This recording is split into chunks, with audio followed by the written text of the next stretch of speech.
Approfittavano della confusione e del viavai di mezzi che inevitabilmente c'è nei magazzini di un grande centro commerciale per sottrarre, con la complicità di due camionisti, bancali certificati in legno del valore di circa 120 euro l'uno, e così, un po' alla volta, sono riusciti a rubare dallo scorso giugno oltre 1300 pallet per un valore di oltre 12.000 euro, ma l'hanno pagata cara, visto che i due magazzinieri, impiegati al centro commerciale I Giardini del Sole di Castelfranco, oltre ad essere stati denunciati per furto aggravato in concorso, sono stati licenziati. Si tratta di un 48enne ed un 50enne, entrambi residenti nella Castellana.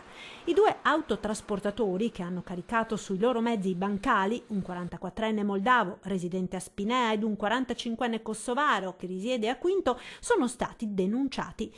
Ad accorgersi dei continui ammanchi di pallet sono stati i responsabili del movimento merci del centro commerciale, che hanno presentato denuncia ai carabinieri. L'indagine è scattata lo scorso giugno, con controlli incrociati anche sui turni di lavoro, fino ad arrivare all'individuazione dei responsabili, i quali, messi alle strette, hanno ammesso le proprie responsabilità.